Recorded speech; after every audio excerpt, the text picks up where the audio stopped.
no gibi. Você tem que saber avaliar a radiografia de abdômen e tórax no paciente com abdômen agudo obstrutivo. É um conhecimento essencial saber ver o raio-x de abdômen agudo obstrutivo, que envolve um tórax ou cúpulas e o raio-x de abdômen. Então vamos ver algumas coisas importantes aqui.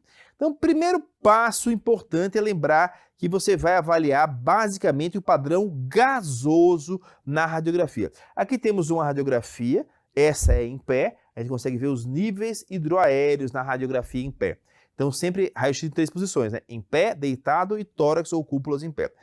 O único nível hidroaéreo que é fisiológico, que é para ter um raio-x de abdômen, é a bulha gástrica que está aqui. Mas no caso de um abdômen agudo obstrutivo como esse aqui, e aqui é um abdômen agudo obstrutivo de Delgado, você consegue ver múltiplos níveis hidroaéreos, que são junção, né, da parte preta, que é ar, com a parte branca, que é água. Então, múltiplos níveis hidroaéreos. Isso significa que esse paciente tem uma anormalidade ali. Você não está passando o líquido, ele está ficando parado, causando níveis hidroaéreos. Além disso, de você ver esses níveis hidroaéreos, na radiografia deitada você consegue ver o quê? Você consegue ver a distribuição de alças. Então aqui, por exemplo, eu consigo ver uma distribuição periférica, aqui um gás normal, que é o gás do cólon, que ele é periférico. Pode ter um pouquinho de gás no reto também visível.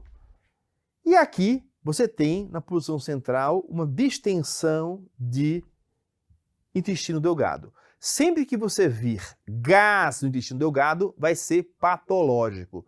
Você vai ter gás onde no raio-x? Normal. Gás na bulha gástrica, que é um único nível hidroaéreo, e um pouco de gás no cólon e no reto. Viu gás de delgado, como aqui, é patológico, é anormal. Então vamos agora entrar em algumas características importantes para a prova, para vocês verem. Então, características de intestino delgado no abdômen agudo obstrutivo. Como eu sei que aquilo é um delgado, não é um colo? Então, primeiro, o delgado tem distribuição central das alças. Se eu pego uma radiografia como essa aqui, por exemplo, eu vejo que a distensão é central e não periférica. Aqui eu posso até voltar e mostrar que eu tenho gás aqui que é central, e eu também tenho esse gás periférico que é do cólon e do reto. Então eu tenho uma semi-oclusão, porque está passando gás para o cólon e para o reto. Não é uma oclusão total, ok? Então posso ver se tem gás no cólon e no reto, mas essa dilatação central sempre vai ser de intestino delgado. Além da distribuição central das alças, outro ponto importante é o calibre, o diâmetro da alça. Então o delgado vai ter 3, 4 centímetros quando está dilatado ali, que a gente vai estar vendo no raio-x. Né? Como é que eu vou medir o centímetro dessa radiografia aqui, pessoal? Então aqui, central, eu estou medindo aqui o centímetro. Então uma alça está aqui, esse tamanho. Eu vou comparar, por exemplo, com a vértebra. Então ela vai ser um pouco menor que a vértebra, né? No máximo tamanho da vértebra vai ter 3 centímetros, 4 centímetros. Então vai ter essa distância. Eu posso comparar também com a costela. Olha a costela ali em cima. A costela que tem 1 centímetro. Então, eu estou vendo que tem 3, 4 centímetros. Isso aqui provavelmente é delgado. Então, eu posso diferenciar pela posição central e pelo calibre da alça também, com um diâmetro de 3 a 4 centímetros. Além disso, a obstrução do delgado pode estar o que a gente chama de válvulas coniventes. São essas válvulazinhas aqui, ó. Você vê o delgado, tem várias coisinhas próximas assim, várias válvulazinhas próximas. Então, essa imagem de várias coisas próximas dá uma falsa imagem do empilhamento de moedas. Então, válvulas coniventes ou empilhamento de moedas caracterizam a obstrução do delgado. Então, vimos o quê? Padrão central, diâmetro de 3 a 4 e válvulas coniventes. E quando eu falar agora do abdômen agudo obstrutivo de intestino grosso, qual será a diferença? Lembra que eu falei que o delgado era distribuição central? No grosso, a distribuição é mais periférica. Então aqui eu tenho um obstrução do intestino grosso. Veja, apesar de eu ter aqui um grande intestino grosso dilatado, eu vejo que ela é periférica. Ele voltou um pouquinho para o meio, mas ela é periférica e não central. Além dessa distribuição periférica, eu vou ter no local das válvulas coniventes, empilhamento de moedas, eu vou ter as chamadas austrações ou áustros. Tá vendo? São esses desenhozinhos na parede.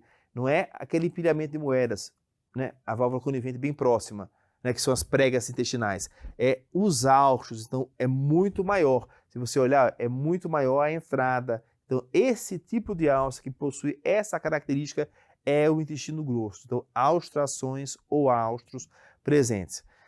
E além de eu ter já distribuição periférica, austrações, eu vou ter um diâmetro maior que 5 centímetros. Basicamente, vai ser maior que as vértebras, o diâmetro do intestino grosso. Se você compara com a vértebra, vai ser maior que a vértebra. Esse é um fato. Se quiser ver a costela, tá lá a costela também, você vai ver que é bem maior.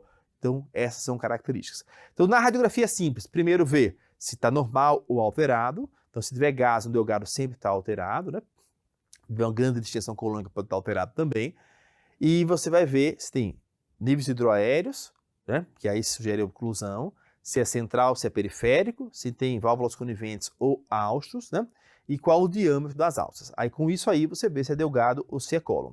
E aí no raio-x de cúpulas ou no raio-x em pé, você vai procurar basicamente o pneumoperitônio. O que é o pneumoperitônio no raio-x em pé? Então, sempre que você tem do lado esquerdo, tem a bolha gástrica, você esquece. Então, vê o lado direito. Você tem o pulmão e você tem aqui o diafragma. Então, se tiver gás livre abaixo do diafragma na radiografia em pé, você terá o pneumoperitônio. Então, você tem que saber ver isso aí, ok? Então, muito importante você conhecer que quase sempre vai aparecer um raio-x. Então, primeira coisa, tem ou não obstrução, é delgado ou grosso. Tem ou não pneumoperitônio. Perfeito. Isso que você vai ver. Na tomografia, ela dá tudo que dá no delgado e no grosso no raio-x. Só que você vê muito mais coisa. Então, você pode ver, por exemplo, aqui, ó, um espessamento do delgado mostrando ponto de obstrução. Você consegue ver isso aqui, ó, uma grande dilatação e um local aqui bem mais estreito. Você consegue ver se tem pneumoperitônio ou não.